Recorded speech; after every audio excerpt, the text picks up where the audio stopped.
Oi, Jackson, get your butt over here and hold this beam. Jake Jackson wiped the sweat from his brow, his muscles rippling under his dirt-stained tank top. At 6'12" and built like a brick wall, he was the toughest, roughest construction worker on the site. He could arm wrestle a bear and probably win. He once ate 3 bowls of chili for breakfast without blinking. He was peak masculinity. Yeah, I'm coming. He bellowed back, his voice like gravel in a cement mixer. But as he stomped across the construction site, his steel-toed boot caught on something glowing, like really glowing. Pink and sparkly, like someone had bedazzled a landmine. The hell is poof. A cloud of glitter exploded around him. Actual glitter. The kind that gets in your eyes and your mouth and haunts you for weeks. What the dash cough tastes like strawberries. When the sparkle bomb finally cleared, Jake looked down at himself. His calloused, hairy hands were gone. In their place were delicate fingers with perfectly manicured pink nails. Long pink nails. Like claw-length acrylic nails that could double as weapons. What the... His thunderous voice came out as a high-pitched squeak. A cute squeak. The kind of voice that says, "Oh my gosh," with 3 exclamation marks.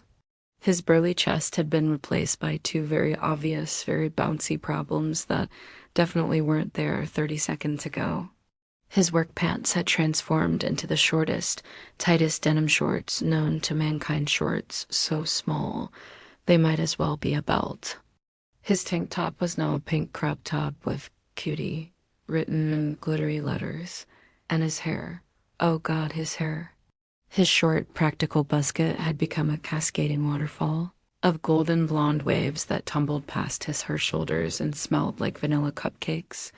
What did you do to me? Jake, or rather, the new smoking hot blonde babe that used to be Jake, shrieked. A tiny fairy appeared from the glitter cloud, no bigger than a thumbtack, wearing sunglasses and holding what appeared to be a tiny martini. Oopsie daisy, wrong target, bestie. The fairy chirped. That was supposed to hit Karen from accounting. She's been like super mean about my expense reports. Change me back. Can't. The spell lasts 24 hours. Sorry, not sorry.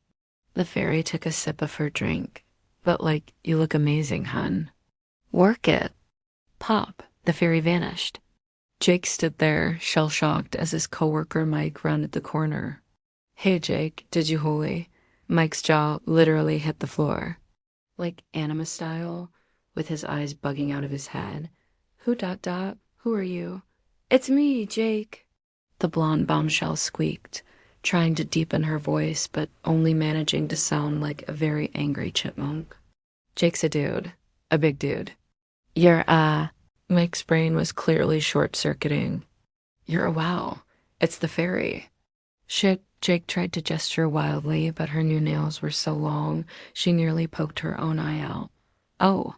These stupid how do women do anything with these? She tried to cross her arms in her usual intimidating manner, but her new assets made it physically impossible. They just bounced. Everything bounced. Walking was like a bouncy castle had become sentient. I don't believe you, Mike said, still staring. Mike, remember last week when you ate my sandwich and I threatened to use you as drywall? Remember when we went to Hooters and you cried because the wings were too spicy? Remember when... Okay. It's you, it's really you. Mike held up his hands. But dude, you're like a total babe now. Don't say that. You're like a model. You could be on a magazine cover. You could... I'm going to punch you. Jake raised her fist, but with her new delicate frame, it looked more like she was about to do a cheerleading routine. The foreman, Big Tony, came storming over. What's all the commotion? We got a schedule to Mama Mia. His hard hat fell off. Don't say anything, Jake growled, which came out as more of a cute pout. Miss, you can't be on the construction site without proper safety gear, and I'm Jake. I'm your best worker. I can lift 200 pounds. She bent down to grab a steel beam to prove her point. Her new noodle arms trembled. The beam didn't budge. Not even a little. Come on, you stupid. She pulled harder. Her crop top rode up. Several workers walked him to poles. Maybe I just need to ... She tried a different grip. Her acrylic nail popped off with a ping. Ow! Oh my God, that actually hurt. Mike picked up the nail. Want me to keep this for you? Throw ID away. But you might want to reattach it later. I'm not keeping the nails, Mike. Big Tony scratched his head. So ... You're saying a fairy did this? Yes. And you'll be back to normal in 24 hours? That's what the tiny drunk fairy said. Well ... Tony stroked his mustache. Can't have you working like this. Safety regulations. You don't even have steel-toed boots anymore? Jake looked down. She was wearing white platform heels. Heels. On a construction site. How am I even standing in these? She wobbled dangerously. It's like you've got anime physics now, Mike observed helpfully. I'm going to kill that fairy. Jake tried to stomp her foot, but nearly twisted her ankle. Ow. A gust of wind blew across the construction site. Jake's long blonde hair whipped around her face dramatically, like she was in a shampoo commercial. She sputtered and spat out hair. How do women deal with this? It's in my mouth. It's everywhere. Hair tie? Mike offered. Do I look like I have a hair tie? Mike pulled one off his wrist. Actually, yeah. My girlfriend makes me carry extras. Jake grabbed it with her long nails, which made the simple task of tying hair into a ponytail feel like defusing a bomb. After 3 tries and nearly strangling herself, she managed a lopsided ponytail. This is the worst day of my life, she squeaked, stomping toward the site trailer. Each stomp made her bounce in ways that defied several laws of physics. Mike called after her. You want me to grab you lunch? Maybe a salad.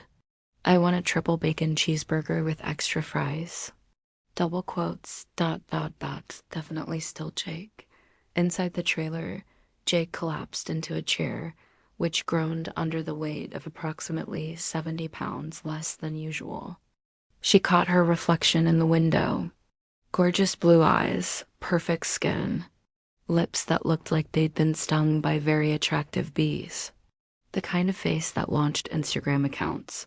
I look like a ... like a ... Bimbo? Offered Mike, who'd foolishly followed her inside. Get out. Going.